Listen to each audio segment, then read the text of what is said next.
चिंता में खुद को बर्बाद मत करो।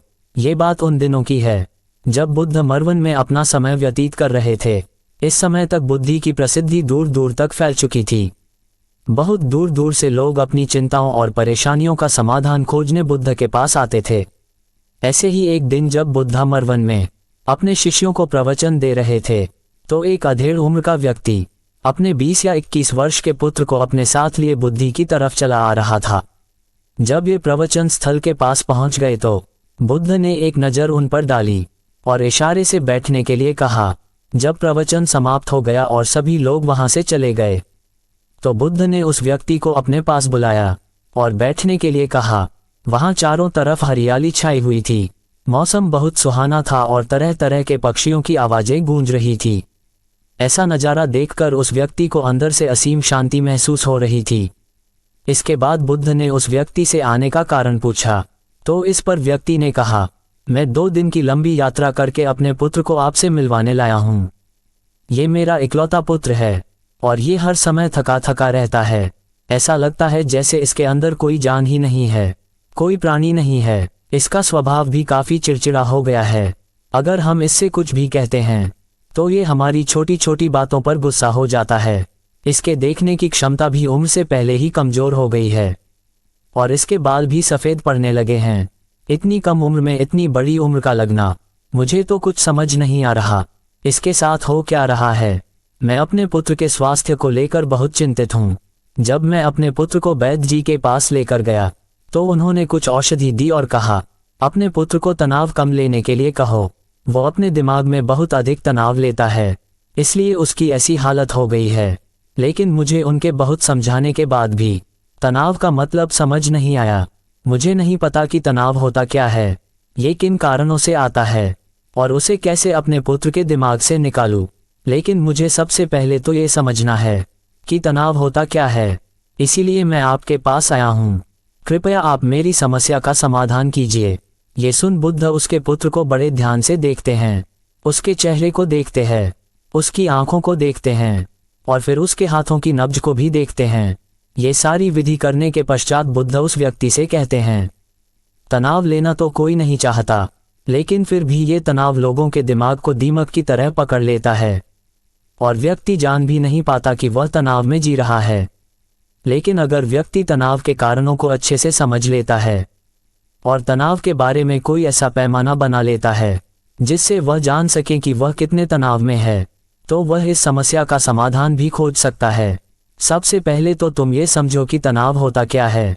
जब भी कोई व्यक्ति कोई काम कर रहा होता है लेकिन उसका मन कहीं दूर भटक रहा होता है, कल्पनाओं में होता है, तो उसके शरीर और मन के बीच एक दूरी पैदा हो जाती है। ये दूरी जितनी अधिक होगी, व्यक्ति उतनी ही ज़्यादा बेहोशी की अवस्था में होता है और शरीर व मन के बीच की इसी दूरी, इसी खिंचाव को तनाव कहा जाता है। आखिर कोई पसंदीदा खेल खेलने के बाद व्यक्ति चुस्ती और प्रसन्नता से क्यों भर जाता है, जबकि उसने तो अपने शरीर को थकाया है। लेकिन समझने वाली बात यह है कि खेलते समय मन और शरीर एक साथ पूरी तरह से उस खेल में केंद्रित होते हैं, जिससे शरीर और मन के बीच दूरी पैदा नहीं होती और कोई तनाव पैदा नहीं होता। और अगर दिमाग में कोई तनाव था भी तो वो भी दूर हो जाता है। लेकिन इसके विपरीत जब हम कोई ऐसा काम करते हैं जो हमें पसंद नहीं है, तो हमारा शरीर तो उस काम को कर रहा होता है, लेकिन हमारा मन कहीं दूर कल्पनाओं में भटक रहा होता है, जिससे शरीर और मन के बीच एक दूरी पैदा होता है और तनाव जन्म ले लेता है। इसीलिए व्यक्ति को एक समय पर सिर्फ एक ही काम करना चाहिए और अपने तन और मन की सारी शक्ति उसी एक काम पर लगा देनी चाहिए, जिससे व्यक्ति के अंदर तनाव पैदा ही ना हो। इसके बाद बुद्ध ने कहा, तनाव पैदा होने के मुख्य 8 कारण होते हैं और जिसने इन कारणों को समझ लिया वो जीवन भर तनाव मुक्त रह सकता है। मुख्य कारणों में सबसे पहला कारण है अति महत्वाकांक्षी होना। महत्वाकांक्षी होना अच्छी बात है, लेकिन क्या कभी आपने इस बात पर ध्यान दिया है कि इंसान के लक्ष्य कभी पूरी ही नहीं होते। उसका एक लक्ष्य पूरा हुआ नहीं कि वह दूसरे की तरफ भागने लगता है, दूसरा पूरा हुआ तो तीसरे की तरफ, और इस तरीके से वो अपने लक्ष्यों को पाने के लिए जिंदगी भर गोल गोल घूमता रहता है। इसीलिए जो व्यक्ति अति महत्वाकांक्षी होता है, जिसने बड़े बड़े लक्ष्य बनाए होते हैं, वह वर्तमान में कभी रह ही नहीं पाता। उसका मन सदैव भविष्य की योजनाएं बनाने में ही व्यस्त रहता है। उसका शरीर तो वर्तमान में रहता है, लेकिन भविष्य में ही रहता है, जिससे मन और शरीर के बीच दूरी पैदा हो जाती है और वह तनाव भरी जिंदगी जीने लगता है। बुद्ध के मुंह से यह बात सुन उस लड़के ने कहा, बुद्ध, तो फिर इसका मतलब है कि हमें लक्ष्य नहीं बनानी चाहिए, क्योंकि लक्ष्य बनाना भी तो महत्वाकांक्षा ही है। इस पर बुद्ध ने कहा, जीवन में लक्ष्य बनाना कोई गलत बात नहीं है, लेकिन समस्या तब उत्पन्न होती है जब वो अपना पूरा ध्यान उस लक्ष्य से मिलने वाले परिणाम पर ही लगा देते हैं और उसके परिणाम की चिंता करते रहते हैं। व्यक्ति को वर्तमान में जीना आना चाहिए। आप लक्ष्य बनाइए और उस लक्ष्य की प्राप्ति के लिए कड़ी मेहनत करिए, लेकिन साथ ही साथ आपको इस बात का भी ज्ञान होना चाहिए कि आप अभी वर्तमान में जी रहे हैं और वर्तमान ही सत्य है। बुद्ध ने आगे कहा, तनाव का दूसरा सबसे बड़ा कारण है ईर्ष्या। जब व्यक्ति ईर्ष्या और जलन से भर जाता है तो उसका मन अंदर से सड़ने लगता है। ईर्ष्या एक आंतरिक घाव है। आंतरिक घाव यानी मन का घाव। व्यक्ति के शरीर का घाव तो भर सकता है, लेकिन मन का घाव कभी नहीं भर सकता। इसीलिए व्यक्ति को दूसरे की खुशी और तरक्की से कभी ईर्ष्या नहीं करनी चाहिए, क्योंकि तनाव का कारण है। इसके बाद बुद्ध ने तनाव का अगला कारण बताते हुए कहा कि आरुषिपूर्ण काम करने से भी मन में तनाव पैदा होता है। जो काम करना हमें पसंद ही नहीं है, जिसका में हमारी रुचि ही नहीं है, उस काम में हमारा मन लग ही नहीं पाएगा। हमारा शरीर तो वही बैठा रहेगा, लेकिन हमारा मन कल्पनाओं की उड़ान भरेगा, जिससे शरीर और मन के बीच दूरी पैदा हो जाती है और व्यक्ति तनावग्रस्त हो जाता है। इसीलिए इंसान को हमेशा अपनी रुचि के अनुसार ही कार्य करनी चाहिए। अगर व्यक्ति ने ये पता कर लिया कि उसे कौन सा काम करना पसंद है और वो उसी काम को अपने जीवन का लक्ष्य बना लेता है, तो फिर वो काम उसके लिए काम नहीं बल्कि खेल बन जाता है। फिर बुद्ध ने कहा, तनाव का चौथा कारण होता है किसी दूसरे से अपेक्षाएं रखना। बुद्ध ने उस व्यक्ति की ओर इशारा करते हुए कहा, एक पिता होने के नाते तुम्हारी अपने पुत्र से बहुत सी अपेक्षाएं होंगी कि तुम्हारा पुत्र एक बहुत ही कामयाब इंसान बने, तुम्हारा नाम रोशन करे, जैसा तुम चाहते हो उस तरह का जीवन जिए, तुम्हारी हर बात माने। लेकिन क्या आज तक कभी किसी की सारी अपेक्षाएं पूरी हुई है?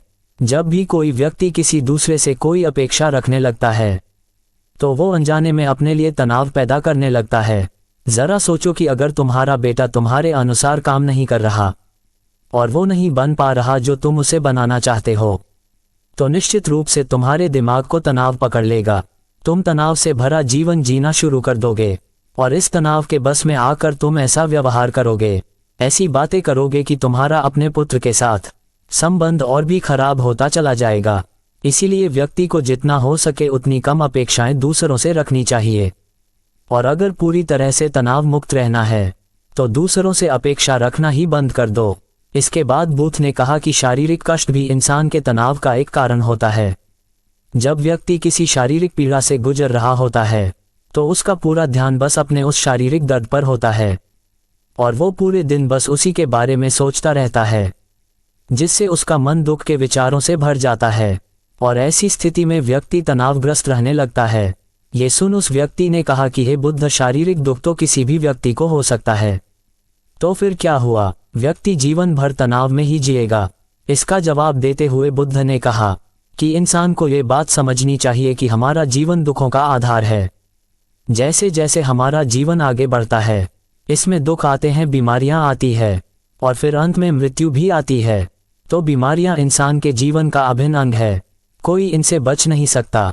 बस किसी किसी के जीवन में ये समय से पहले आ जाती है तो किसी के बाद में, लेकिन आती सबको है। जब इंसान का मन इस बात को अच्छे से समझ लेगा तो फिर वह अपनी बीमारी के बारे में सोचकर ज्यादा तनाव नहीं लेगा, क्योंकि यह हमारे जीवन का अभिन्न हिस्सा है और इसके लिए व्यक्ति को शारीरिक रूप से भी अभ्यास करते रहना चाहिए। अपने जीवन में व्यायाम और स्वस्थ जीवन शैली को भी जगह देनी चाहिए ताकि उसका शरीर लंबे समय तक निरोगी रहकर सही से काम कर सकें। तनाव का अगला कारण होता है अपनी योजनाओं को समझने के लिए समय न देना। कुछ लोगों के दिमाग में कोई विचार आया नहीं कि वो बिना सोचे समझे उस पर काम करना शुरू कर देते हैं और जब उस काम में उन्हें असफलता नहीं मिलती है तो वह तनाव से भर जाते हैं, क्योंकि उन्होंने उस काम को शुरू करने से पहले उसके बारे में पूरी जानकारी इकट्ठा नहीं की थी। इंसान को कोई भी काम शुरू करने से पहले उसके अच्छे और बुरे परिणामों के बारे में ठीक से सोच विचार कर लेना चाहिए। इंसान को इस बारे में भी सोच लेना चाहिए कि अगर ये योजना सफल नहीं हुई तो फिर इसके बाद मैं क्या करूँगा। इसलिए व्यक्ति को अपनी योजनाओं को ठीक से समझने के लिए पूरा समय देना चाहिए, ताकि बाद में उस योजना की वजह से तनाव पैदा ना हो। तनाव का 7वां सबसे बड़ा कारण होता है टालमटोल करना, आज के काम को कल पर टालना। आप लोगों ने ये कहावत तो सुनी होगी कि आलसी इंसान के शरीर का सबसे बड़ा शत्रु है। इंसान आलस्य की वजह से आज के काम को कल के लिए टाल देता है और फिर काम को टालना उसकी आदत बन जाती है। काम को कल पर टालने वाले व्यक्ति का काम कभी भी समय पर पूरा नहीं हो पाता, और अगर किसी तरह से पूरा हो भी जाता है तो वह उतना अच्छा नहीं हो पाता जितना अच्छा उसे किया जा सकता था, और फिर यह बात व्यक्ति के अंदर तनाव पैदा करती है। लेकिन काम को टालना या काम को एकदम अंत समय पर करना एक आदत है, इसीलिए व्यक्ति ना चाहते हुए भी बार बार अपनी इस आदत का शिकार बन जाता है और काम को टालता रहता है, और फिर जब काम की समय सीमा पास आ जाती है तो वह तनाव से भरकर काम को पूरा करने का प्रयास करता है। इसीलिए तनाव मुक्त रहने के लिए व्यक्ति को काम को टालने की आदत छोड़नी पड़ेगी, और ये तभी संभव है जब व्यक्ति काम को समय से पहले खत्म करने का निश्चय करें। सबसे आखिरी और सबसे प्रमुख कारण जो तनाव का होता है वो है ज़्यादा सोचना। लगातार सोचते रहना भी एक बीमारी है, और यह उस व्यक्ति में सबसे ज़्यादा पाई जाती है जो कल्पनाएं करता है, जो अतीत की घटनाओं और भविष्य की बातों के बारे में सोचता रहता है, जो बेवजह के अनुमान लगाता रहता है। इसीलिए व्यक्ति को ज़्यादा सोचने की आदत पर लगाम लगाना चाहिए। इसके लिए जितना हो सके खुद को काम में व्यस्त रखना चाहिए, और हर दिन ध्यान का अभ्यास करने को अपने जीवन का हिस्सा बना लेना चाहिए। बुद्ध के मुंह से यह सारी बातें सुनकर उस व्यक्ति ने हाथ जोड़कर कहा, बुद्ध मेरा पुत्र तो अभी मात्र 20 वर्ष का ही है, और इसमें अभी इतनी समझ भी नहीं है कि यह आपकी बताई सारी बातों का एक साथ पालन कर सकें। आप कृपया करके तनाव मुक्त रहने का कोई आसान सा तरीका बता दें जिससे मेरा बेटा उसका अनुसरण भी कर सके और तनाव मुक्त भी रह सके। उस व्यक्ति की यह प्रार्थना सुन बुद्धि ने कुछ सोचते हुए जवाब दिया, अगर तुम इतनी सारी बातों का पालन नहीं कर सकते तो इसके लिए एक बहुत ही आसान विधि है। तुम एक बार में एक काम को करने पर ध्यान लगाओ। जो भी काम कर रहे हो उस समय पर सिर्फ उसी काम को करो, सिर्फ उस पर ही अपना पूरा ध्यान लगाओ। और अगर तुम्हारा मन इधर उधर भटक जाता है तो जैसे ही तुम्हें याद आए उसे वापस फिर उसी काम में लगा दो। ये सबसे आसान और अच्छा तरीका है तनाव मुक्त रहने का। जब तुम भोजन करो तो उस समय सिर्फ भोजन ही करो, उसके पूरे स्वाद का आनंद लो, उसी अनुभव करो। जब चलो तो अपना पूरा ध्यान सिर्फ चलने लगा दो। इससे तुम्हारा मन और तुम्हारा शरीर दोनों एक जगह पर केंद्रित रहेंगे, दोनों के बीच दूरी पैदा नहीं होगी जो कि तनाव का मुख्य कारण होती है।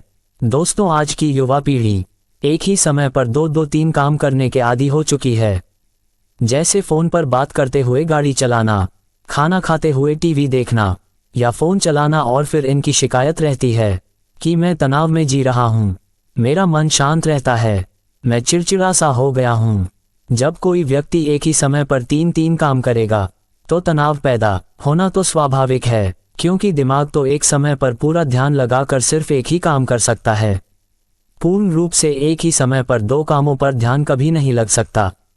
इसीलिए जहां तक संभव हो सके एक समय पर सिर्फ एक ही काम करने का प्रयास करें, वो भी पूरे ध्यान के साथ। दोस्तों, उम्मीद है कि आपको यह वीडियो पसंद आया होगा। इस पोस्ट को अपने दोस्तों और परिवार के साथ जरूर शेयर करें और वीडियो को लाइक करें, चैनल को सब्सक्राइब करें और भी ऐसे ही वीडियो देखने के लिए।